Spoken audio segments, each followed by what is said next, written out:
Welcome back guys to the channel. I hope you all are having a very wonderful day today. Jadi hari ini kita akan ngomongin tentang beberapa berita dan obviously market update ya guys ya. Dan selamat bagi kalian semua yang sudah berkecimpung di market ini ya guys ya. Kan kita udah tahu sendiri Bitcoin sekarang all time high atau kayak membreak all time high kemarin dan sekarang udah uh, retrace sedikit. Tapi overall kita masih dalam very very bullish. Apalagi kalau misalnya kalian pegang altcoin ya guys ya.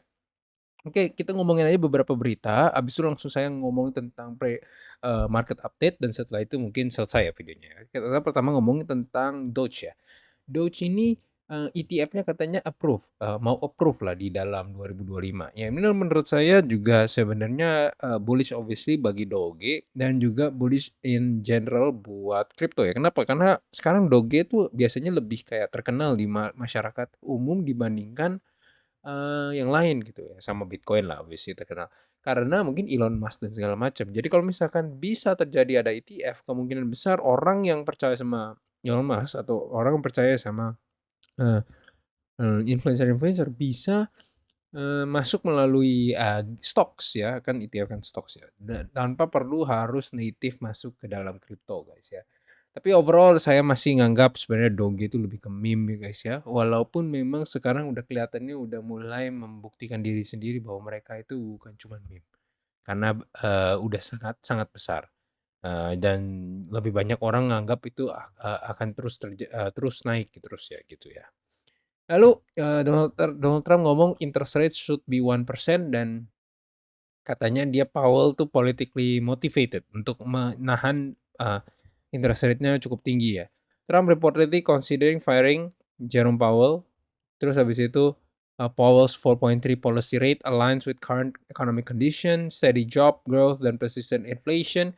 Firing Powell will only spook the market, drive up long-term interest rate, and undermine Trump's economic goals. Sebenarnya saya juga setuju sama artikel ini ya. Dan saya ngerasa saya kurang setuju sama Presiden Trump, tapi who knows? Maybe Presiden Trump ada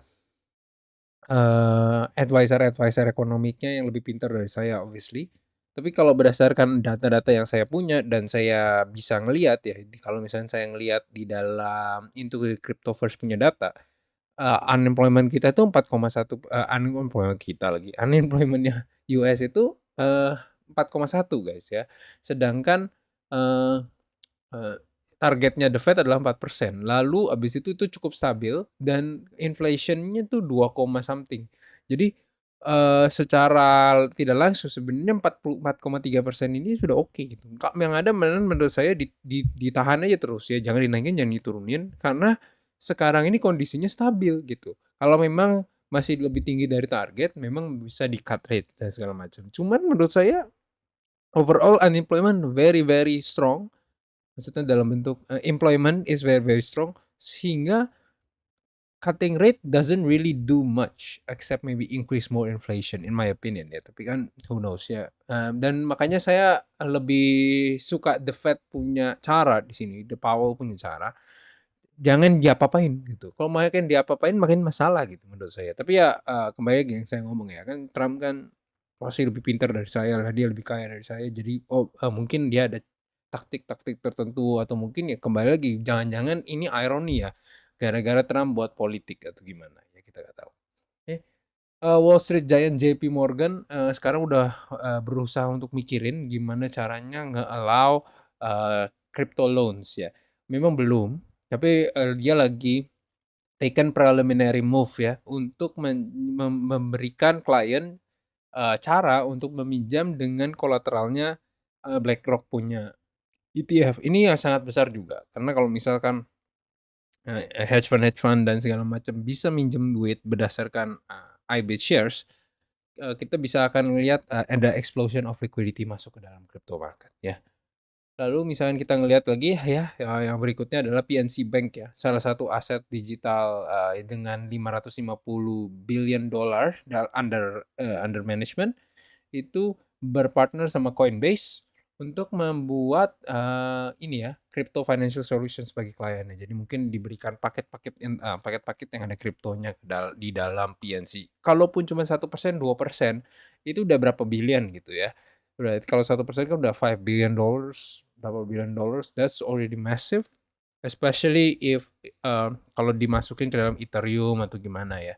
Kalau kita ngomongin Ethereum sendiri ya, Ethereum ini lagi pumping gila ya guys ya, kita bisa lihat ya, dan dia mantul pas di 1,618 Fibonacci prediksi kita yang saya tarik dari bottom di April 2025 sampai local top ya waktu itu di Juni 10 ya, sebelum dia mulai pumping. Dia mantul di 0,5 bagus banget, habis itu langsung pumping ke atas ke 1,618 ya. Dan ini overall very very bullish chart, dan menurut saya kalau apa namanya, Bitcoin nggak ada kejadian black swan atau gimana, ya bisa push terus sampai 4.100, kemudian mungkin lebih tinggi.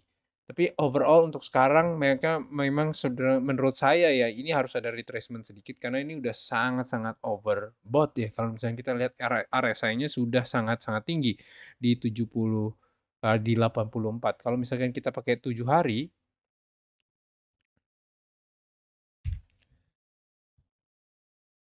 ya 7 hari memang sebenarnya udah turun ya di 83, tapi ya menurut saya masih sangat-sangat overbought. Jadi kita harus, melihat ada retracement menurut saya, dan ini OBV-nya juga sangat-sangat tinggi ya. Jadi saya mau ngelihat dia kembali lagi ke dalam moving average-nya karena, itu yang bikin pump itu sehat dan sustainable guys ya. Jadi kemungkinan mungkin ya antara dia retrace, eee, sekitar di sini atau bahkan sampai di 3.200. Kalau memang sampai segitu ya itu juga bagus banget, tapi kelihatannya dia nggak nyampe 3.200 karena kalau kita ngelihat dari sentimen pasar itu sangat-sangat bullish ya guys ya. Jadi paling retrace sebentar lah. Kalau misalnya XRP sendiri banyak yang mungkin kalian adalah XRP Army ya, XRP Army, wow ini kalian udah seneng banget, dia udah naiknya gila ya. Seperti Ether, dan katanya ada yang ngomong analisnya bisa sampai $6 ya. Menurut saya sih, masih banyak price target sebelumnya ya. Kalau kita berdasarkan, ini ya, berdasarkan high-nya di Januari 2025, sebenarnya price target berikutnya bagi, XRP menurut saya adalah 3,87 karena ini adalah 1,618, multiplier dari range itu gitu ya. Dan ini yang akan harus dites gitu untuk menjadi support di masa depan bagi XRP ya. Dan kelihatannya sih dalam bentuk RSI dia udah sangat, overbought, tapi tapi kembali lagi ya, RSI itu hanya sebagai satu indikator ya. Mau overbought bisa berhari-hari, bisa bahkan berminggu-minggu, berbulan-bulan.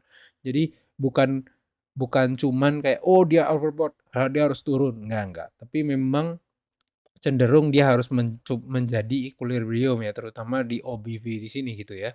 OBV di sini memang moving average-nya masih nganggap ke atas, jadi kalau kita udah ngeliat moving average yang ngarah ke bawah itu biasanya udah bearish trend ya, tapi ini kan masih very very bullish, dan saya ekspektasi adalah untuk, XRP untuk bertahan sebentar di sini, untuk kembali lagi ke equilibrium di OBV dan di RSI-nya sebelum mungkin pumping ke atas, itu berdasarkan saya punya.